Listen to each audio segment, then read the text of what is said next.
La garde des Sceaux. La parole est à Monsieur Xavier Bertrand. Monsieur le Président, Mesdames et Messieurs les députés, ma question s'adresse normalement au Premier ministre. Mais un Premier ministre normal daigne répondre à l'opposition quand elle l'interpelle. Un Premier ministre normal ne s'enfuit pas de la salle du Conseil national quand des salariés de PSA rentrent dans cette salle du Conseil national. Un Premier ministre normal ne se laisse pas contredire tous les jours par le président de l'Assemblée nationale que les députés de gauche viennent d'applaudir. Un Premier ministre normal ne se laisse pas insulter par son ministre du redressement productif.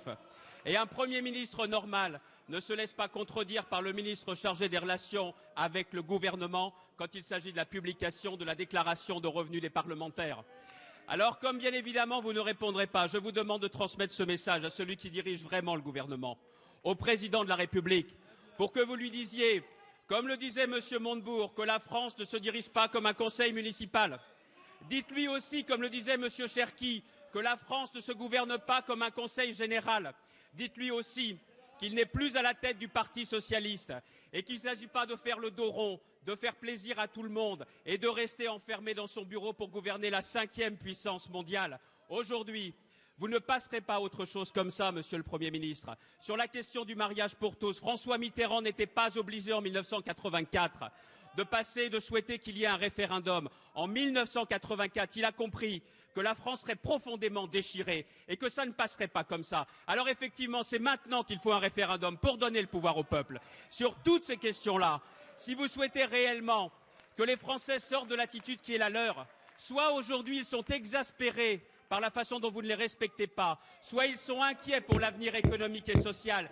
Il est temps de changer, il est temps de sortir des ficelles politiques comme l'enfumage sur la transparence, il est temps aussi de changer de politique et que vous découvriez le courage politique. La parole est à Monsieur le Premier ministre.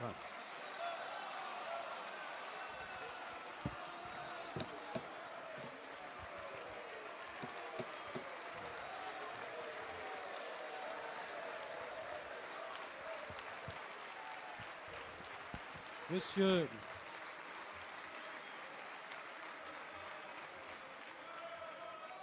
le S'il vous plaît.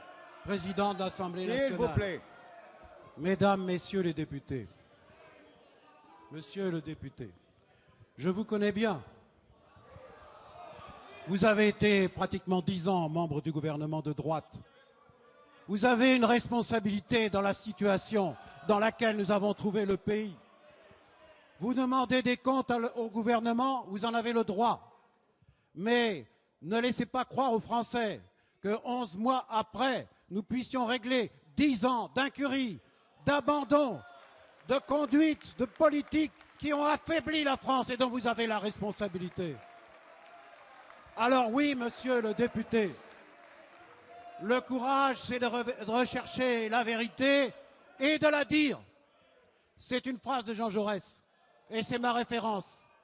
Le courage, c'est de dire la vérité. Et la vérité, c'est que le pays s'est affaibli depuis 10 ans, que vous l'avez conduit au déclin et que le courage de ce gouvernement, c'est non seulement de le dire, mais de relever le défi du redressement, de le faire dans la justice, dans la durée, pour que la France devienne non seulement forte, mais plus juste, qu'elle puisse peser en Europe et qu'elle puisse retrouver le rôle de leader qu'elle a perdu. Alors moi, je ne renoncerai pas. Ce combat que nous avons mené, il est engagé. Monsieur le député, vous avez le droit de dénigrer le gouvernement, vous avez le droit de le mépriser, mais moi, je respecte les Français, je suis là au service de la France et je continuerai avec le gouvernement et l'appui de la majorité tout entière.